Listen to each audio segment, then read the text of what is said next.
Good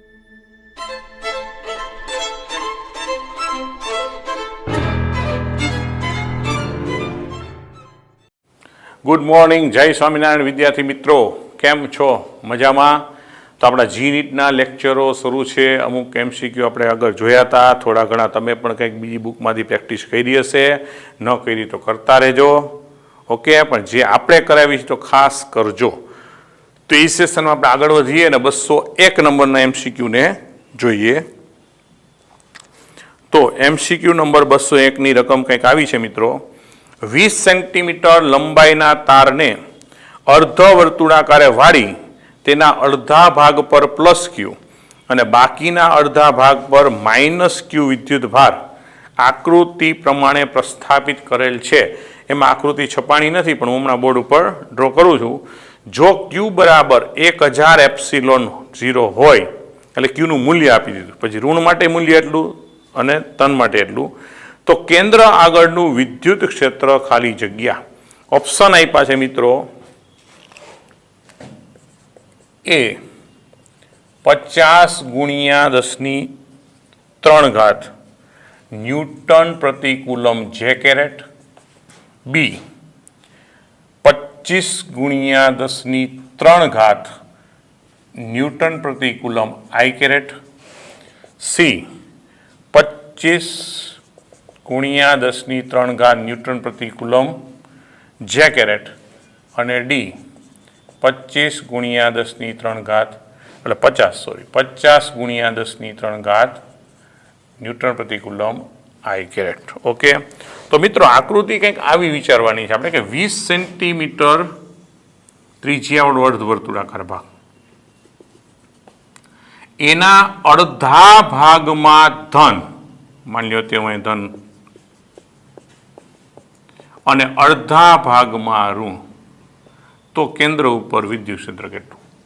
મિત્રો આપણે આગળ એક એમસીક્યુ સોલ્વ કર્યો છે કે અર્ધ વર્તુળાકાર તાર ઉપર વીજભાર સમાન રીતે પથરાયેલો હોય તો એને કારણે કેન્દ્ર ઉપર, તો મેં તમને શોર્ટ ટેકનિક કીધી હતી કે ભાઈ 2k લેમ્બડા અનંત લંબાઈના તારનું જ સમીકરણ લાગે, 2k લેમ્બડા અપોન આર. અહીંયા પણ એ જ પરિસ્થિતિ. હવે તમને થાય સાહેબ અડધું પ્લસ ને અડધું માઇનસ, તો એ પણ ફેરફાર કાંઈ નથી. જો હું બંનેનું કમ્પેરિઝન તમને કરી દઉં કે માની લ્યો કે તમારા માટે આખો તાર પ્લસ હોય અને તમને કેન્દ્ર ઉપર પૂછે કે આ અડધા ભાગની સમિતિ પરથી એનું વિદ્યુત ક્ષેત્ર આમ આવશે, આ અડધા ભાગ સમિતિ વિદ્યુત ક્ષેત્ર આમ આવશે અને એનું પરિણામી આમ મળે, ને તમે સાબિત કરો તો એ 2k લેમ્બડા અપોન આર જ થાય. પણ એની સામે અડધો ધન ને અડધો પ્લસ હોય તો પ્લસને કારણે વિદ્યુત ક્ષેત્ર બહાર આવશે, ઋણને કારણે અંદર જશે, એને કારણે સબાચકો પૂરો કરશો એટલે અહીંયા તમને મળશે. ડિફરન્સ કાંઈ નથી. જો મિત્રો ખાલી ડાયરેક્શનનો ડિફરન્સ છે. કેનો ડિફરન્સ છે? ડાયરેક્શનનો. એટલે આપણે અહીંયા વિચાર કરીએ તો પ્લસને કારણે જે વિદ્યુત ક્ષેત્ર મળે E1 E2 અને એનું પરિણામી જે થાય એ આપણા માટે E. તો આ જ પરિસ્થિતિ થાય. અહીંયા ખૂણો તમે વિચારો એટલે 45 આ પણ એ જ હોય. એટલે ટૂંકમાં અર્ધવર્તુળ આખો ધન હોય અને કેન્દ્ર ઉપર પૂછે કે અડધો ધન અડધો ઋણ હોય, કેન્દ્ર ઉપર પૂછે. બંને સંજોગોમાં સમીકરણ મિત્રો આ જ છે, ખાસ ધ્યાન રાખજો. ખાલી માત્ર ડાયરેક્શન બદલાય છે. એટલે હવે સમજો કે અત્યારે જે પરિસ્થિતિ છે એ અર્ધવર્તુળાકાર તાર. હવે સમજો ખરેખર એને જે ઓપ્શન આપ્યા છે એ ડાયરેક્શનનું આપ્યા. એનો મતલબ કે આકૃતિ ફરજિયાત એ લોકોએ ગોઠવણી કરીને આપવી પડે, પણ અહીંયા આકૃતિ છપાતા ભૂલાઈ ગયેલા. આપણે આ આકૃતિને લઈ અને ઓપ્શન નક્કી કરી નાખી. તો આ આકૃતિ છે, તો ઓપ્શન તમે જુઓ તો ધનને કારણે બહાર આવે, આ ઋણ આવે, આને આપણે એક્સ અક્ષ કહી દઈએ, આને આપણે વાય અક્ષ કહી દઈએ. આર એટલે આપણી ત્રિજ્યા જે કંઈ તમને 20 સેન્ટીમીટર આપેલી છે મિત્રો, એટલે સોરી 20 સેન્ટીમીટર લંબાઈનો તાર આપ્યો છે, બરાબર. આ જે લંબાઈ છે કુલ એલ બરાબર તમારા માટે 20 સેન્ટીમીટર છે, એમાંથી આપણે ત્રિજ્યા ગોતવી પડશે. એટલે ક્લિયર થાય. તો અહીંયા સમજો કે આપેલી ભૂમિતિ પરથી તો અહીં વીજભાર વિતરણ પરથી કેન્દ્ર પર વિદ્યુત ક્ષેત્ર જે ગોતવાની વાત આવે છે એ તો નક્કી થઈ ગયું કે E = 2k lambda upon R. આપણી પાસે મૂલ્ય દિશા નક્કી થઈ ગઈ. જો તમને આકૃતિમાં દેખે એક્સ, એક્સ એટલે આ બેમાંથી કંઈક ઓપ્શન હશે, દેખાય કાંક આ તો વાય છે. હવે જો આ ઓપ્શન પોસિબલ નથી એવું તો મિત્રો હું ન કહું, કારણ કે જો આ આકૃતિ આપી નથી, આ આકૃતિ આમ આપી દીધી હોત તો આને જો વાય કીધું હોત, સમજો કે આ ધન, બરાબર, આ ભાગ ઋણ, તો ધનને કારણે 12, ઋણને કારણે અંદર, સબાચકો પૂરો કરો તો આમ. પણ અત્યારે આપણે એને છાપતા ભૂલી ગયા છે. આપણે આ પરિસ્થિતિ મુજબ આપણે આન્સર ગણશું. ઓકે, તો 2k લેમડા. પણ હવે પ્રશ્ન થયો લેમડા. તો હવે લેમડા એટલે તો કુલ વીજભાર, પણ કુલ વીજભાર એટલે જો એને અડધાને ક્યુ કીધો ને બીજાને 2q કીધો, જેટલો ધન એટલો ઋણ, એટલે આપણા માટે માનાંકની દ્રષ્ટિએ તો કુલ વીજભાર 2q, બરાબર, અને અપોન લંબાઈ જે કંઈ છે એ l. હવે એને જે આપણને 20 સેન્ટીમીટર આપી છે, શું આપી રકમમાં, બરાબર, 20 સેન્ટીમીટર લંબાઈનો તાર છે, એટલે આપણા માટે તો 20 સેન્ટીમીટર લંબાઈ આપી દીધી છે. ક્યુ પણ આપી દીધું છે, એટલે સમજો ક્યુ એને કેટલું આપ્યું છે, 1000 એપ્સિલોન 0. આ આપણા માટે 0.2 થઈ જાય, કારણ કે 20 સેન્ટીમીટર આપ્યું છે, એટલે આપણને ભાઈ લેમડાની કિંમત આવી મળે. હવે પ્રશ્ન છે આર ગોતવો પડે. તો આર ક્યાંથી ગોતવો પડે? એલ એટલે શું કે આ ખાતાની જે 20 સેન્ટીમીટર લંબાઈ ખરેખર તો પાય આર ગણાય ને ભાઈ. તો આર બરાબર શું થાય? એલ અપોન પાય. તો એલ એટલે તો 0.2 અપોન પાય. જો અહીંયા આપણે થોડુંક સિમ્પ્લિફાય કરી નાખીએ આ પોઈન્ટને, તો 2 કેન્સલ, એક પોઈન્ટ છેદનો છેદ અંશમાં, આમ જો તાને 10⁴ એપ્સિલોન 0 લખીએ છીએ એમ. અહીંયા આપણે આમ નંબર રાખીએ છીએ, પછી સાદુરૂપ આપી દઈશું. તો હવે આ બધી કિંમત અહીં પધરાવી દો, બસ સિમ્પલ છે. તો 2k એટલે 1/4 એપ્સિલોન 0. લેમડા, તો લેમડા એટલે 10⁴ એપ્સિલોન 0 અપોન આર એટલે 0.2 અપોન પાઈ. તો એપ્સિલોન 0 એપ્સિલોન કેન્સલ, પાઈ કેન્સલ, અહીંયા 2 કેન્સલ કરી નાખો તો 0.1 આવશે, 0.1 ઉપર જશે તો +1 એટલે 10⁵ થઈ ગયું. 1/4 એટલે 0.25 10⁵. તો હવે એની સાથે મેચ કરો તો 25 × 10⁵, અને આઈ કેરેટ તો છે જ, એટલે આટલા ન્યૂટન પ્રતિ કુલમ ને x અક્ષ દેખાય, એટલે આપણા માટે શું થયું? આઈ કેરેટ. એટલે આ આપણો જવાબ, મતલબ આપણી આકૃતિ મુજબ આ ઓપ્શન બી આવે. ઓકે, સ્ક્રીનશોટ લઈ લેજો. રેડી? ઓકે,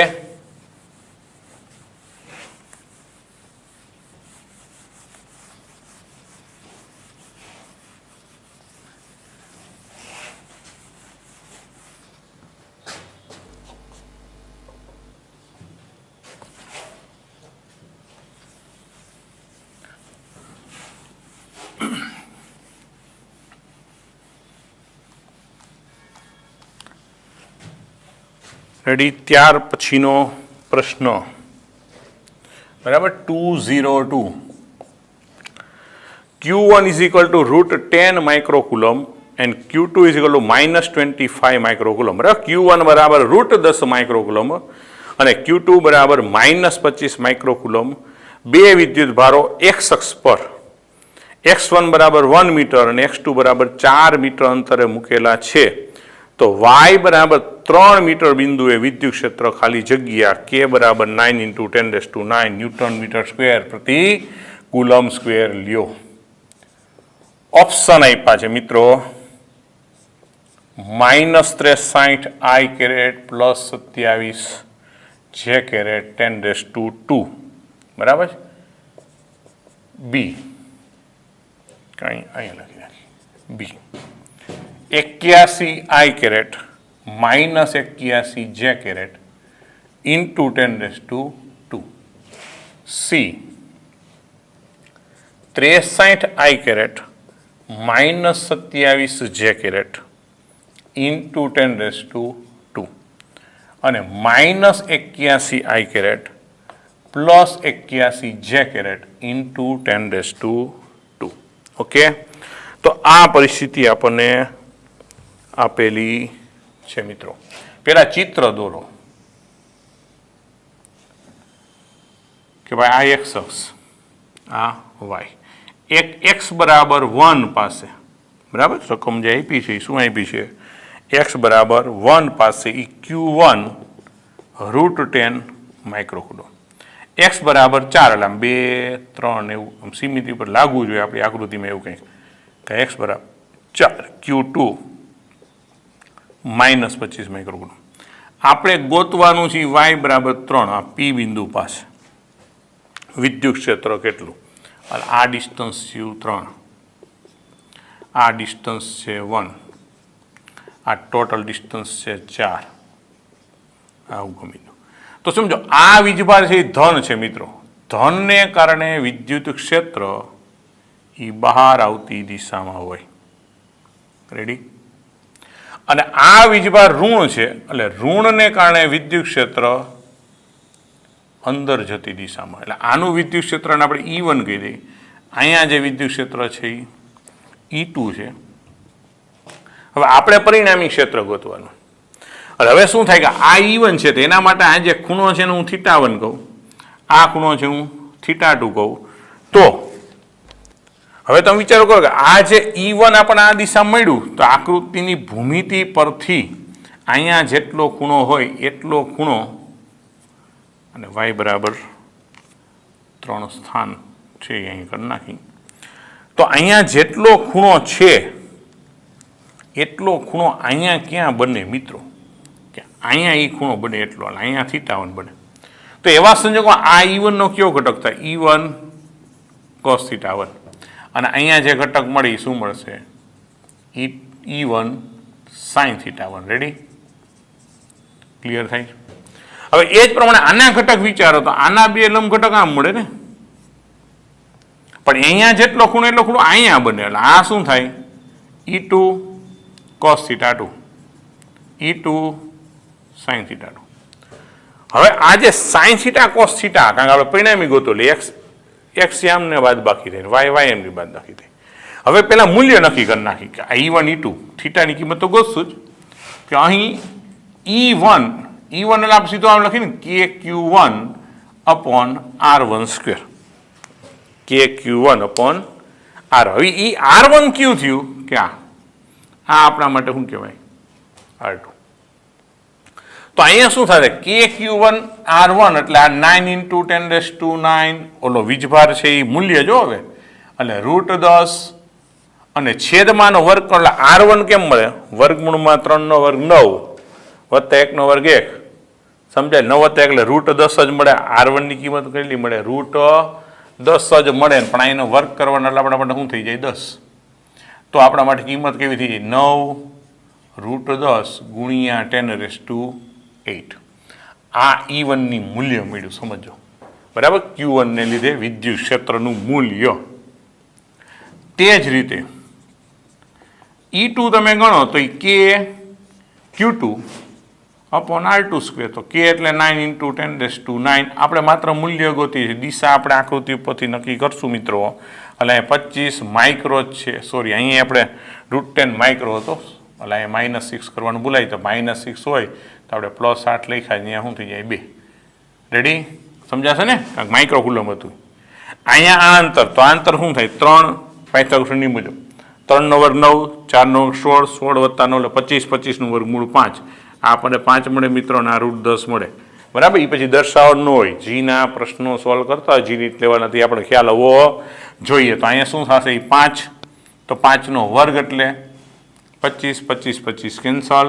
તો 9 × 10⁻³ ઓકે. આ ન્યૂટન પ્રતિ કુલમ થઈ જાય. હવે આકૃતિ પરથી પરિણામી ક્ષેત્રનો x ઘટક. તો આપણે પરિણામી ક્ષેત્રનો x ઘટકનો વિચાર કરીએ તો સ્વાભાવિક છે તમને દેખાય છે કે ભાઈ E2 નું મૂલ્ય E1 કરતાં તો મોટું છે એટલે એનો ઘટક એ મોટો હોઈ શકે. એટલે આપણે શું કરીએ કે આનું પરિણામી ગોતવાડું આ બેની શું કરી નાખી? બાદ બાકી. એટલે માટે પરિણામીનો x ઘટક એને કહી દઉં EX. તો એ કેમ લખાશે? E2 cos θ2 -E1 cos θ1. હવે સમજો cos θની કિંમત કેમ નક્કી કરશો મિત્રો? તો અહીંયા સમજો cos θ1 એટલે શું લખાય? શું cos θ1 એટલે પાસેની બાજુ છેદમાં કર્ણ, બરાબર. મારે cos θ1 નક્કી કરવો, cos θ તો પાસેની બાજુ 1 છેદમાં કર્ણ એટલે √10. તો મારા માટે cos θ1 ની કિંમત થાય. cos θ ની કિંમત શું થાય? પાસેની બાજુ એટલે 4 છેદમાં કર્ણ એટલે 5. ક્લિયર થયું? એટલે આપણા માટે અહીંયા કિંમત મૂકશો ત્યારે E2 શું છે? 9 × 10⁻³ cos θ2. તો મારા માટે પાસેની બાજુ છેદમાં કર્ણ એટલે 4/5 માઇનસ E1 એટલે 9 √10. તો cos θ1 એટલે પાસેની બાજુ છેદમાં કર્ણ × 10⁻². પાછી ભૂલાય નહીં, બરાબર. પાસેની બાજુ 1 છેદમાં કર્ણ √10. તો √10 ત્યાં કેન્સલ થઈ જશે, બરાબર છે. અહીંયા હવે શું હશે? 9 × 36/5 × 10⁻³ અહીંયા આવશે 9 × 10⁻². તો આપણો ઓપ્શન બધા 2 ના ફોર્મ, આને 2 ના ફોર્મમાં જ આપણે લઈ જાય તો અહીંયા શું થઈ જશે? 360. 10 કરો તો 10 × 2 36 × 72 × 10⁻² થઈ જાય ને મિત્રો. અને 72 - 9 તો કેટલું થઈ જશે? 72 - 9 એટલે 63 × 10⁻². અને પરિણામી સમજો કે આપણે E2 માં એટલે I કેરેટ આવે એટલે 63 × 10⁻². એટલે આ કંઈક ઓપ્શન છે. એટલે જો મિત્રો હું કહું આપણે EY સાબિત કરશું, નો ડાઉટ. પણ તમે જો આટલું વ્યવસ્થિત કેલ્ક્યુલેશન કર્યું હોય તો તમને એટલી ખબર પડી કે x ઘટક જે છે પરિણામી સદિશનો x ઘટક એ આપણને 63 × 10⁻² પ્લસ I કેરેટ છે. એટલે અહીંયા માઇનસ છે તો આપણે આ દિશામાં છે ને E2 જ મોટો નીકળો. એટલે ખરેખર જો અહીંયા સુધી ગણતરી કરીને વિદ્યાર્થી લાઇટ થઈ જવી જોઈએ કે આ ઓપ્શન આવી શકવાની શક્યતા છે. આપણે y ઘટક ચેક કરી લઈ. તે જ રીતે y ઘટક લેતા તો y ઘટક શું મળશે કે ભાઈ E2. જો મિત્રો અહીંયા કદાચ આપણે હું એમ કહું છું આ મોટું છે કા નાનું છે, બરાબર. આપણે E2 ને મોટો ગણીએ, અહીંયા E2 ને મોટો જ ગણીએ આપણે એની જેમ જ. એટલે E2 sin θ2. હવે માની લો કે તમને ખ્યાલ ન આવે તો ઊંધું લઈ લ્યો તો જવાબ તો છેલ્લે જે આવવાનું એ આવી જ જવાનું હોય. ક્લિયર થાય?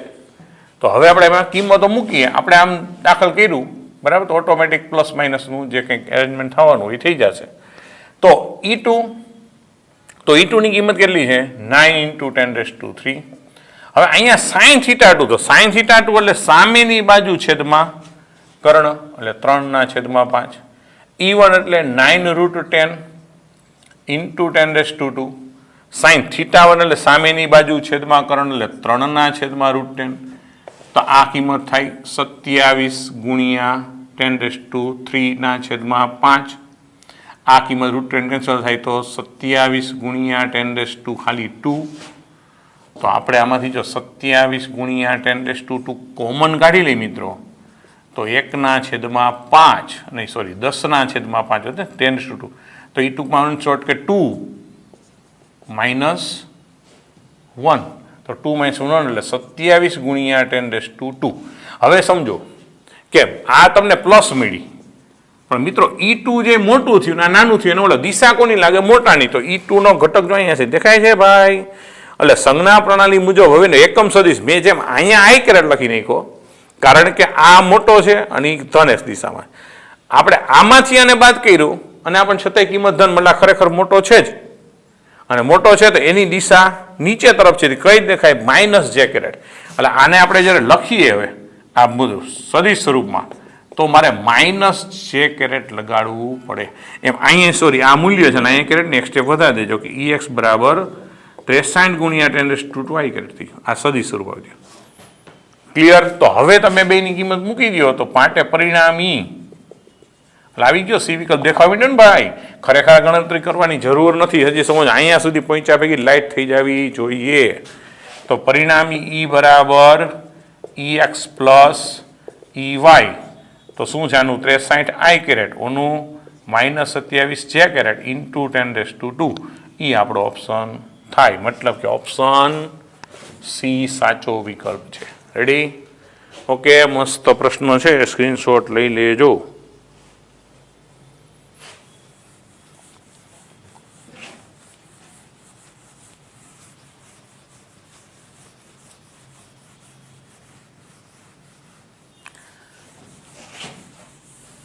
જો આ જે પ્રશ્નો અત્યારે મિત્રો હાલે છે એ G લેવલના છે, બરાબર છે.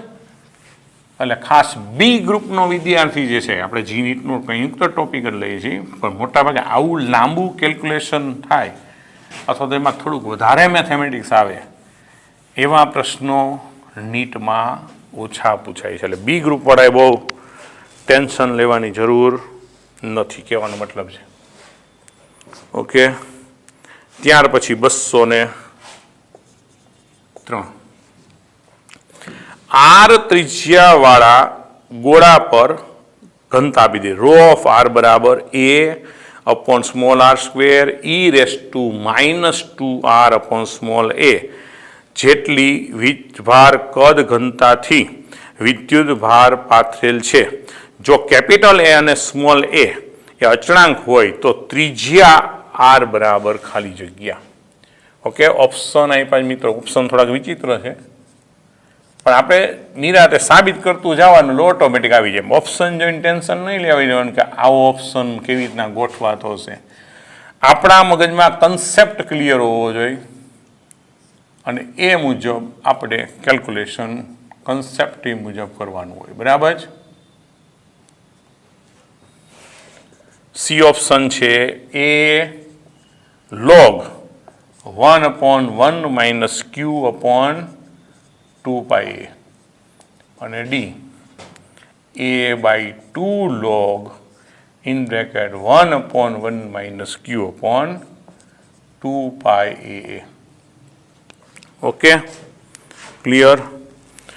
તો મિત્રો વીજભાર ઘનતા તમને આપી છે. અહીં રો ઓફ આરની કિંમત કંઈક આવી આપી દીધેલી છે તમને કે a/r² e⁻² અપોન એ. તો આપણે આનો કુલ વીજભાર વિચારીએ. એટલે આ ગોળાની ઘનતા આપી છે, બરાબર. આમ ગોળો છે, એની ઘનતા તમને આપી દીધી. એની ત્રિજ્યા કેપિટલ આર ધારો કહી છે. આપણે એને ત્રિજ્યા વિશે કીધું, પણ કેપિટલ આર ત્રિજ્યાનો ઉલ્લેખ કરી, બરાબર. આર ત્રિજ્યાવાળું છે એટલે આર ત્રિજ્યા છે. હવે આપણે આનો કુલ વીજભારનો કન્સેપ્ટ વિચારીએ તો સ્મોલ આર ત્રિજ્યાનું, બરાબર, સ્મોલ આર ત્રિજ્યાનું ને ડી આર જાડાઈનું એક ગોળાકાર કવચ વિચારવું. ઘણી વાર આગળ ઘણા બધા પ્રશ્નો વિચાર્યું અને પછી ઈ નાના ખંડ માટે સંકલન કરીને કુલ વીજભાર ગોતીએ, બરાબર. તો આપણે શું વિચારવું પડે કે અહીં ગોળામાં આર ત્રિજ્યાનું ડી આર જાડાઈનું કવચ લેતા તેના પરનો વીજભાર, એટલે નાના કવચ ઉપરનો વીજભાર એને સ્મોલ ડીક્યુ કહી દો. તો નાનાનું કદ કેટલું થાય? 4/3 બરાબર છે.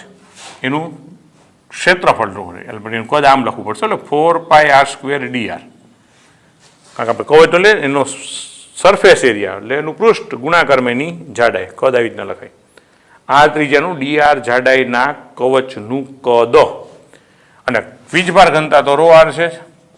તો એ રો આરની કિંમત જો મૂકી દીધી 4πr², બરાબર છે. ડીઆર રો આરની કિંમત શું આપી આપણને? a/r² e⁻²r બને તો r² ઉડી ગયા. તો 4π capital A e⁻²r × a × dr. તો આ આપણને સૂક્ષ્મ વીજભાર મળ્યો. આપણે કુલ વીજભાર જોતું તો આ બધનું સંકલન કરવું પડે. તો માટે કુલ વીજભાર Q બરાબર શું થાય? સંકલન ઓફ dq, બરાબર. તો સંકલન ઓફ dq લેવો એટલે r ની લિમિટ થાય. તો r ની લિમિટ શું હોય? 0 થી લઈને કેપિટલ R. તો આ dq ની કિંમત મૂકો ત્યારે 4π એ કોમન અચળ છે. સંકલન ખાલી કોનું થાય? 2r upon a, 0 થી r × dr. હવે e⁻x નું સંકલન e⁻x જ હોય, પણ સંકલન તમે આ સાપેક્ષ કરો. જો એ બી ગ્રુપ વાળાને થોડુંક પ્રોબ્લેમ થશે, એ ગ્રુપ વાળાને કોઈ પ્રશ્ન ન હોય. તમે આ સાપેક્ષ સંકલન કરો છો તે નિયમ સમજો, e⁻x નું સંકલન થાય e⁻x જ. ક્લિયર? પણ હવે અહીંયા r છે, પણ અહીંયા માત્ર r નથી. મતલબ e⁻r જ હોત તો પ્રશ્ન e⁻r, પણ માત્ર r નથી. તો યાદ રાખો કે r ના સહગુણકમાં જે કાંઈ હોય એના વડે ભાગવું પડે. સંકલનનો નિયમ છે. તમે જેની સાપે સંકલન કરતા હોય માત્ર એ પદ સાથે ગુણાકારમાં કંઈ હોય તો નિયમ મુજબ સંકલન કરી નાખવાનું. જે સૂત્ર હોય સાઇનનું થતું હોય તો -cos હોય એ કરી નાખવાનું. પણ પછી જેની સાપેક્ષ કરો છો એના ગુણાકારમાં એટલે સહગુણકમાં રહેલા મૂલ્ય વડે ભાગવું પડે.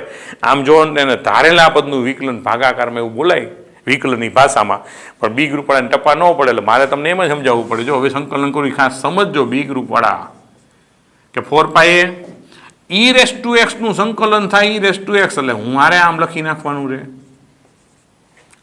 પણ છેદમાં તમે જેની સાપેક્ષ સંકલન કરો છો સ્મોલ આર, તો સ્મોલ આર ના સહગુણકમાં જે હોય એના વડે ભાગવું પડે ભાઈ, બીજું કંઈ નહીં. તો હવે શું થાય કે આ 2 2 4 થઈ જાય, આ માઇનસ અહીંયા આવી જાય, આ 2 થઈ ગયું, આ છેદનો છેદંશમાં, તો આપણા માટે થઈ ગયું 2πa. અને જો કાંઈક ગોઠવાતું લાગશે, હવે અહીંયા લિમિટ મૂકો તો શું થાય, ઈ રેસ ટુ પેલા અપર લિમિટ મૂકશો એટલે 2r/a, માઇનસ કંઈ લોઅર મૂકો, 0 મૂકો એટલે જગતમાં જવાબ 1 આવે. હવે આપણો પ્રશ્ન શું છે, ત્રિજ્યા ગોતવાનો. બસ હવે તમારી પાસે આવી ગયું ભાઈ, હવે ગણિત જ ફિઝિક્સ પૂરું ભાઈ. હવે ગમે ત્યાંથી આમાંથી આર ને કરતા બનાવી લો, કેપિટલ આર ને કરતા બનાવો. તો એના માટે પહેલાં આને છેદમાં લઈ જાય, આ માઇનસ છે જગ્યાએ ઇન્ટરચેન્જ કરી નાખશું આપણે. ઓકે, તો શું થશે, q/2πa is equal to 1 minus E minus 2r/a. હવે આ બાજુ લઈ આવીને આને ઓલી બાજુ લઈ જાય, તો e raise to minus 2r/a is equal to 1 minus q/2πa. તો હવે આને ઘાત માઇનસને પ્લસ કરવી હોય તો આને વ્યસ્ત કરી નાખી, એટલે વ્યસ્ત કરો એટલે આની ઘાત પ્લસ થઈ ગઈ, ને આ વ્યસ્ત એટલે 1/1 માઇનસ 2πa લખવું પડે. અને હવે ઈ દૂર કરો તો વાં શું લખવું પડે, લોગ લખવું પડે ને. અને આ લોકો જો ખરેખર લોગ એટલે ln આવે મિત્રો, પણ હવે લોગ લખેલું છે, s2 દૂર કરો ને ln નેચરલ લોગરિધમ ln આવે, પણ એને લોગ લખેલું છે, આપણે લોગ 1/1 માઇનસ q/2πa. હવે ખાલી આને ઓલી બાજુ લઈ જાઓ એટલે આપણો જવાબ ભાઈ કે r બરાબર a/2 log 1 માઇનસ એટલે 1/1 માઇનસ q/2πa. રેડી? તો આવું તમને ક્યાં મેચ થતું જોવા મળે છે? તો મિત્રો ઓપ્શન ડી એવો આપણો જવાબ આવે. બરાબર છે? જોઈ નાખો, સ્ક્રીનશોટ લઈ લેજો.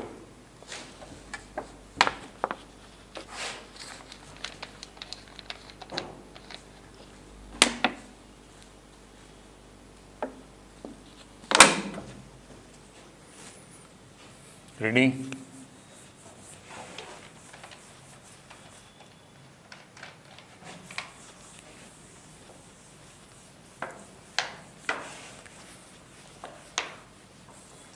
જો મિત્રો એવું લાગે કે સાદુરૂપ બરાબર, તો ફરી વાર આપણા હાથમાં જ કી હોય, સહેજ રિવાઇન્ડ કરીને પાછું જોતા જવાના સ્ટેપ.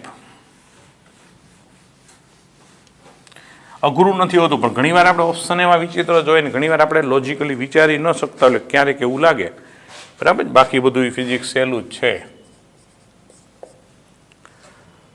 ત્યાર પછી 204 બે ઇલેક્ટ્રિક ડાયપોલ એ અને બી એક્સ અક્ષ પર આર અંતરે મૂકેલ છે કે જેમની ડાયપોલ મોમેન્ટ ડી એ બરાબર -4qa કેરેટ અને ડીબી બરાબર મિત્રોની આ સેજ પ્રિન્ટિંગ મિસ્ટેક છે -2qa કેરેટ છે. બરાબર છે? તો એ તરફથી સરખું સ્થિતિમાન હોય તેવું બિંદુ શોધો. એટલે જો નાની ડાયપોલ છે એટલે આકૃતિ તમને બહુ સિમ્પલ આપી છે. આમ આ એક્સ અક્ષ છે. હવે આ એમ સૂક્ષ્મ ડાયપોલ અહીંયા પડી છે, બિંદુ વિભાગની સૂક્ષ્મ ડાયપોલ, એની ડાયપોલ મોમેન્ટ 4qa કેરેટ એટલે માઇનસ એટલે આ દિશામાં છે જે હોય. આ બી એની ડાયપોલ મોમેન્ટ ડીબી જે છે એ એમાં 2a છપાણું છે, પણ આમ લખજો 2qa કેરેટ, એ પણ ઋણ જ આપી છે આમ તો. રેડી? તો આ બે વચ્ચેનું અંતર આર છે. તો આ એક્સ અક્ષ પર કોઈ એવું બિંદુ વિચારો કે જ્યાં બેના સ્થિતિમાન સમાન હોય, ડાયપોલનું સ્થિતિમાન સમાન હોય. તો ધારો કે અહીંથી એક્સ અંતરે વિચારી. બરાબર? તો આપણો પ્રશ્ન થઈ એક્સ અંતર ગોતવાનો. ક્લિયર થાય? એના માટે ઓપ્શન આપેલા છે √2r √2 + 1 r/√2 + 1 c √2r √2 - 1 અને ડી r/√2 - 1. રેડી? તો એ આપણે નક્કી કરવાનું છે. ક્લિયર થાય? હવે મિત્રો સમજો, સ્થિતિમાનનું સમીકરણ શું હોય, બરાબર, નોર્મલી. એટલે આપણે લખતા હોય કે ક્યુ અપોન આર, કેનું? બિંદુવત વીજભારનું. અને આનું કેટલું છે? P cos theta upon r square. યાદ આવે ને, ડાયપોલનું સ્થિતિમાનનું સૂત્ર શું હોય કે ડાયપોલ ના સ્થિતિમાન અથવા તો ડાયપોલનું સ્થિતિમાન વી બરાબર લખવાનું હોય પી એટલે ડાયપોલ મોમેન્ટ, બરાબર, અપોન આર એટલે ખરેખર પી કોસ થીટા હોય, પણ આપણું તો બિંદુ અને ડાયપોલ મોમેન્ટ દિશા વચ્ચેનો ખૂણો, બરાબર, એ આમ જો તો આપણે અહીંયા બિંદુ એ થી બી તરફનું પૂછ્યું અને આ બેની ડાયપોલ મોમેન્ટ ઋણ એક્સ આપી આમ આપી મિત્રો, ક્લિયર થાય? એટલે આપણા માટે થીટા શું થઈ જાય? બે માટે પાઈ અને કોસ પહેલે માઇનસ તો માઇનસ માઇનસ પ્લસ. ટૂંકમાં આમાં કિંમત મૂકવાની છે આપણે. તો એ બિંદુ ના ડાયપોલ માટે તો એનું વી એ કહી દઉં તો પી એટલે એનું કેટલું આપ્યું? 4AQ, બરાબર. તો એનું મૂલ્ય માઇનસ લખ્યું, પણ માઇનસ અહીં એટલે દિશા બતાવી. આપણે ગોતું છે અહીંયા, બરાબર. એટલે આપણે ધારો કે આપણે ધારણા કરવાનું છે, જ્યાં લખી નાખી પછી આ મુદ્દો લખી કે આપણે ધારણા ક્યાં કરી છે. આ ડાયપોલનું જનરલ સૂત્ર લખવાનું પહેલાં, પછી ધારો કે બી થી ધન એક્સ દિશામાં એક્સ અંતરે સ્થિતિમાન સમાન છે.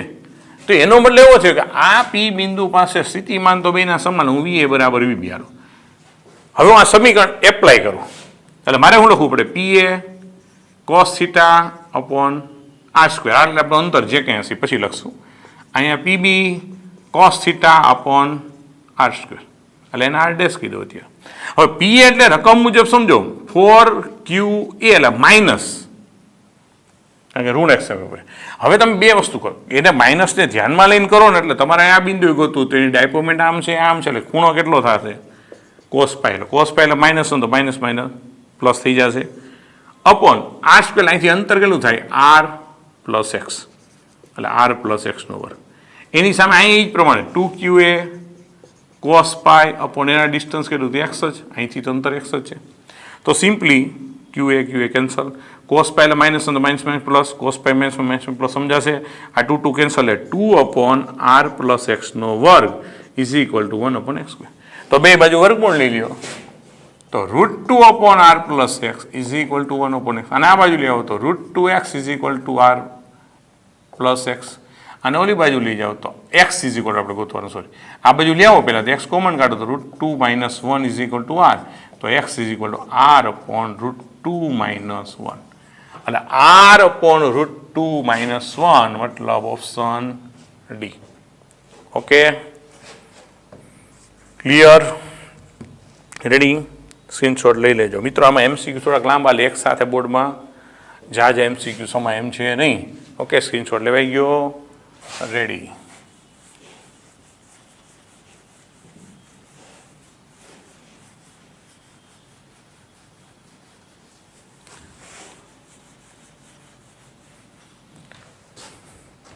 જો ત્યાર પછી બરાબર છે, ક્વેશ્ચન નંબર 205 શું કીધું છે? વિદ્યુત ભાર Q1 એટલે કેપિટલ Q, બરાબર, પ્લસ Q અને પ્લસ Q એ આકૃતિમાં દર્શાવ્યા પ્રમાણે કાટકોણ ત્રિકોણના શિરોબિંદુ પર ગોઠવેલ છે. તંત્રની વિદ્યુત સ્થિતિ ઉર્જા શૂન્ય છે તો Q કેપિટલ Q કેટલું? એટલે capital Q small plus Q small plus Q. હવે અહીંયા પણ મિત્રો એ લોકો આકૃતિ દોરવાનું ભૂલી ગયા, આકૃતિમાં દર્શાવ્યા પ્રમાણે લખી નાખ્યું છે, બરાબર. તો એ કાટકોણ ત્રિકોણ આપણે આવો વિચારવાનો છે કે આ એ આ અંતરે અહીંયા પ્લસ Q, અહીંયા પ્લસ Q ને અહીંયા ઓલો કેપિટલ Q. તો આ પ્લસ Q છે તો Q કેટલો? જેને કારણે તંત્રની કુલ સ્થિતિ ઉર્જા શૂન્ય હોય. હવે આ એ હોય તો આ કેટલું થાય મિત્રો? √2. એટલે સિમ્પલ છે કે તંત્ર કેટલા બને? બબે વીજભારના તંત્ર 3 બને, એક આ જોડી બને, એક આ જોડી બને, એક આ જોડી બને. એ ત્રણેય જોડીની કુલ સ્થિતિ ઉર્જા શૂન્ય થવી જોઈએ. તો અહીંયા કુલ સ્થિતિ ઉર્જા U બરાબર આપણે U1 વત્તા U2 વત્તા U3 ત્રણ જોડીને નામ આપીને. તો પહેલા આ જોડી, મને હું જોડી ગણું તો મારે કેટલો હોડ? K Q અપોન એ. સ્થિતિ ઉર્જા યાદ છે ને? જો અહીંયા સમજો કે કુલ સ્થિતિ ઉર્જા શૂન્ય રાખવાની, શૂન્ય શોધવા માટે શરત જ પૂછી. બરાબર. એટલે આપણે ઋણ ખરેખર માઇનસ કે Q1 Q2 અપોન R હોય, ઋણને ધ્યાનમાં લેતા નથી, કારણ કે તમે ઋણ કોમન કાઢો ના બાજુ એટલે ધન થઈ જવાનું, એટલે માત્ર મૂલ્યને ધ્યાનમાં લઈ MCQ સોલ્વ થઈ શકે છે. આપણે ઓપ્શન લખતા છે ભૂલી ગયા છીએ, કારણ કે અમુક વિદ્યાર્થી હોશિયાર હોય તો ફટાફટ એને મારી આગળ ગણતરી કરવી હોય તો એની પાસે ઓપ્શન હોય તો એને મજા આવે. તો √2 + 1 એટલે √2Q અપોન √2 + 1. Ready. Option B -2Q. Option C -Q upon 1 + √2 અને ઓપ્શન ડી +Q. રેડી. આમ છે. તો આ પહેલી તંત્રને લખ્યું વત્તા બીજી જોડી આને ગણું તો Q² અપોન A અને ત્રીજી જોડી આ બેની ગણાય KQ અપોન √2A. તો બધાયમાંથી KQ બરાબર, એ તો કોમન નીકળીને આ બાજુ કેન્સલ થઈ જવાના છે, એટલે KQ કોમન કાઢો તો આમ શું આવશે Q અપોન A. આનું શું આવશે Q અપોન A. અહીંયા શું આવશે કેપિટલ Q અપોન √2. આમ થયું. તો આને તો આ બાજુ એટલે 0 થઈ ગયું. હવે અહીં સાદુરૂપ આપો તો આ બે પદ સરખા લાગે એટલે Q કોમન કાઢી તો 1 upon A + 1 upon √2 + Q upon A. અને આ બાજુ એટલે ઋણ થઈ જાય તો Q. હવે આ ઓપ્શન પ્રમાણે જોતા રહેજો. બરાબર છે. આપણે KQ અપોન A જો તો મિત્રો કોમન નીકળી જાય ને, KQ અપોન A જ બધામાં છે, એટલે અહીંયા ખાલી Q આવશે, અહીંયા Q/√2 ને અહીંયા ખાલી Q. આમ થશે. સમજાવું? KQ અપોન A કોમન 0 કરી નાખો તો આમ પરિસ્થિતિ છે. હવે આ બેમાં શું કરશો કે Q કોમન તો 1 + 1 અપોન √2 અને +Q. તો +Q આ બાજુ એટલે -Q છેદમાં 1 + 1 અપોન √2. તો એ પ્રમાણે ગોઠવી તો લસા લઈએ √2 + 1 છેદનો છેદ અંશમાં તો -√2Q અપોન 1 + √2. તો ઓપ્શન સ્પષ્ટ દેખાય છે, વિકલ્પ A. રેડી. 206.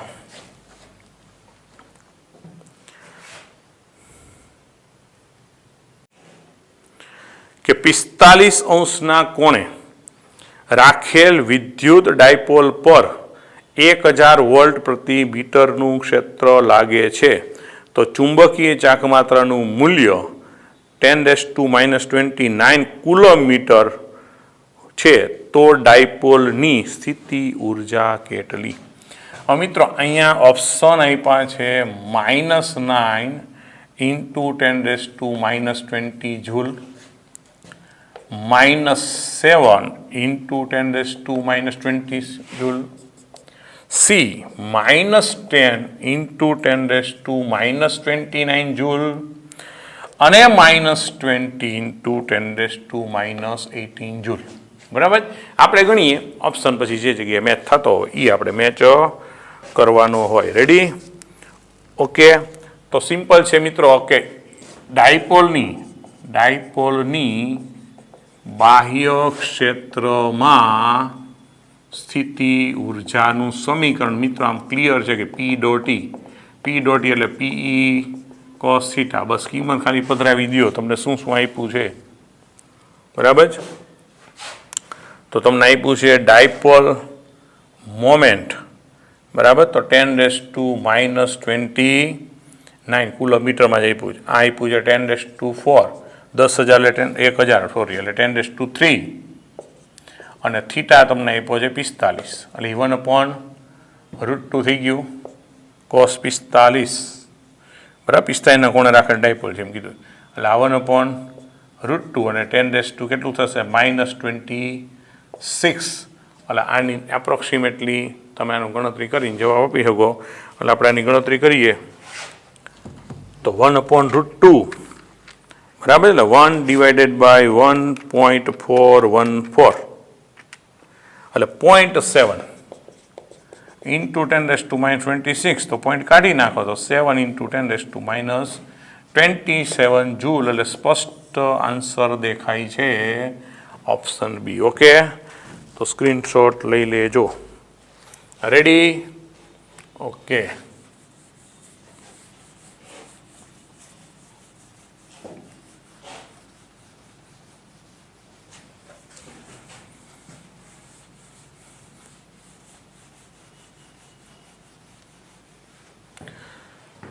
ત્યાર પછી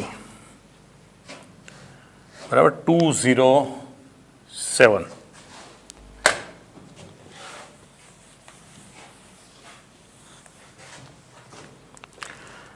તો 207 શું આપ્યું છે? આકૃતિમાં દર્શાવ્યા પ્રમાણેના તંત્ર માટે વિદ્યુત ડાયપોલ મોમેન્ટ શોધો. જો તંત્ર આવ્યું છે આવું, પહેલાં હું તંત્ર દોરી લઉં કારણ કે ચિત્ર પછી ઓપ્શનની નીચે આપણે લખશું, પછી આપણે કેલ્ક્યુલેશન કરીએ. ઓકે, તો આમ પરિસ્થિતિ છે. અહીંયા 30° આપ્યું છે. આ ડી ડાયપોલ જો કેમ વિચારવાનું મિત્રો, આ 2q અહીંયા +q અને અહીંયા +q, આ અંતર ડી બરાબર. આ એને એ કીધું છે. હવે સમિતિ પરથી આ શું થાય? 30 જ થાય કારણ કે બે બાજુ વિભાગ સમાન બાજુની સામસામેના ખૂણા સમાન. એ સંજોગોમાં તો એ વિચારો તો એવું છે option QD I + j √2, B √3 QD I - j √2, C -√3 QD j અને D 2QD × j. Okay, clear? હવે મિત્રો આકૃતિ ખાસ ઇમ્પોર્ટન્ટ પોઈન્ટ અહીં થઈ જાય છે. તમે વિચારો કે 1 + q અને -q એક આ ડાયપોલ મને, એક અહીંયા -2 કે એક -q આનું ડાયપોલ અને એક -2 આનું ડાયપોલ. ઇન શોર્ટ કે એક ડાયપોલમેન્ટ અહીંયા મળશે એને હું P1 કીધું. બેની ડાયપોલમેન્ટ સેમ જ છે, સમજી લેજો, કારણ કે બે બાજુ ડી અંતર ને q, અહીંયા P2 એની દિશા છે. તો આવા સંજોગોમાં પરિણામી ડાયપોલમેન્ટ ગોતવી છે તો ક્લિયર છે કે આ બે વચ્ચે ખૂણો કેટલો થાય. તો મિત્રો સિમ્પલ છે, અહીંયા 30 હોય, આ 30 હોય, કોઈ પણ ત્રિકોણનો કુલ સરવાળો 180 થાય એટલે આ ખૂણો શું થાય? 120. એટલે હવે આ બેની પરિણામી ડાયપોલમેન્ટ ગોતવી તો આપણે શું કરવું પડે? કોઈ પણ સદિશ ડાયપોલ બરાબર. અહીંયા આપણે લખી નાખી પહેલા કે અહીં બંને ડાયપોલની ડાયપોલ મોમેન્ટનું મૂલ્ય હું લખું છું કે P1 = P2 બરાબર એનું P કહી દઉં તો Q × D થાય. વીજભાર ગુણાકારમાં બે વચ્ચે અંતર, તો વિદ્યુત ભાર બે બાજુ Q ગણાય, અંતર શું છે? D. હવે પણ આ ડાયપોલમેન્ટ સદિશ રાશિ છે એટલે બંનેનું પરિણામી અહીં પરિણામી ડાયપોલ મોમેન્ટ. તો મિત્રો પરિણામી ડાયપોલ મોમેન્ટ, હવે પરિણામી ડાયપોલ સમજો અહીંયા બે વચ્ચેનો ખૂણો 120 છે એટલે આપણે સૂત્ર લખે. સૂત્ર ખાસ સમજો, સામાન્ય બિંદુમાંથી બે નીકળ્યા છે, સામાન્ય બિંદુમાંથી બે નીકળ્યા સબાચકો નિયમ મુજબ આ બેની બાદ બાકીનું સૂત્ર લાગ્યો. સમજાણું? માની લો કે બે સદિશો આમ હોય ને, આમ 120નો ખૂણો, તેનું પરિણામી આપણે ગોતતા હોય ત્યારે આમ ગોતતા હોય, એ આ થયું ને. ક્લિયર થાય? એટલે અહીંયા એક સામાન્ય બિંદુમાંથી નીકળી ગયા છે બે, અને એમના વિકર્ણ જે આપણું પરિણામી મળશે એ આપણે ગોતવાનું, અથવા બીજી ભાષામાં આપણે ઘટકોના ફોર્મમાં લઈ જઈએ એમ તો એ સરળ પડશે. તો આના ઘટક વિચારી મિત્રો, હવે સમજો આમ આકૃતિ વિચારો એટલે આના ઘટક તમને બ્લુ માર્કરથી સમજાવવું એટલે સમજાય કે આનો એક ઘટક અહીંયા મળશે, એક ઘટક અહીંયા મળશે. રેડી? P2નો એક ઘટક અહીંયા મળે ને, સમજાય ને? P2નો એક ઘટક અહીંયા મળશે. હવે આકૃતિની ભૂમિતિ જો તમે વિચારો ને તો અહીંયા 30° અહીંયા 30° થાય અને અહીંયા શું થશે? 30°. એટલે આ કયો ઘટક થાય? P1 cos 30. આ શું થાય? P2 cos 30. અને અહીંયા બે એક જ દિશામાં છે અને અહીંયા ખૂણો શું થાય? સાઈન ઘટક આવે ને, એટલે P1 sin 30 અને વત્તા P2 sin 30. આમ થાય પરિસ્થિતિ બરાબર. જો એને ખૂણો અહીંયા 30નો તમને આપેલો હોય તો આ બે ઘટક બીજા અસર નાબૂદ કરી નાખે. એટલે આપણા માટે શું થાય કે અહીં પરિણામી ડાયપોલ મોમેન્ટ આકૃતિમાં જો શું થાય? P1 sin 30. રેડી? અને વત્તા P2 sin 30. તો બે સમાન જ છે એટલે 2P sin 30, તો 2QD અને sin 30ની કિંમત તો 1/2. એટલે મિત્રો અહીં ખરેખર QD ઓપ્શન જ આવે અને -j નીચે આવે એટલે -j.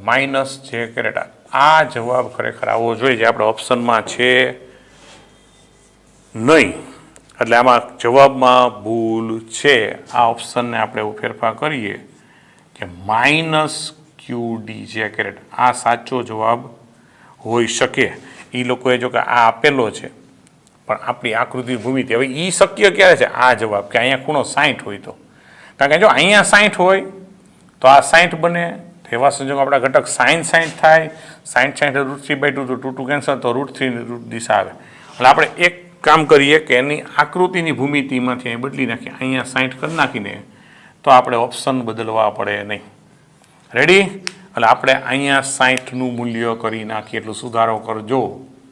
એટલે બે રીતે સમજી લેજો, 30 હોય તો જવાબ QD, પણ અત્યારે આપણે ઓપ્શનને જે ન કરતા આકૃતિમાં ભૂલ છે એવું સ્વીકારીને આગળ વધીએ તો આપણા માટે અહીંયા બે ખૂણા 60 ના આવશે અને તો આ 60 થશે અને તો આ √3/2 આવે. બરાબર જ સમજાય? તો 2 કેન્સલ તો આપણે આન્સર લખીએ √3QD અને સ્પષ્ટ આકૃતિની ભૂમિતિ ઉપર દેખાય છે કે નીચે તરફ ઋણ વાયમાં, એટલે હું સદિશ સ્વરૂપ લખું તો √3QD છે કેરેટ, તો આપણો આન્સર આવે છે C. એટલે એનો C આન્સર એ લોકો આપેલો છે. QD વાળો ઓપ્શન છે ને, આવો કોઈ ઓપ્શન પોસિબલ છે નહીં, કારણ કે 45નો ખૂણો વધતા પોસિબલ હોત. એટલે આપણો આન્સર C, પણ એના માટે ખૂણો અહીંયા 60નો હોવો જોઈએ, એ ખાસ ધ્યાનમાં રાખજો. ઓકે, તો મિત્રો સ્ક્રીનશોટ લઈ લીધો. રેડી? તો મિત્રો આપણો આજનો લેક્ચર અહીંયા રાખીએ છીએ. બધાને જય સ્વામિનારાયણ. આગળના થોડાક પ્રશ્નો બાકી છે, ટ્રાય કરતા રહેજો, નહીંતર આપણે તો ગણાવશું જ. Okay, ready?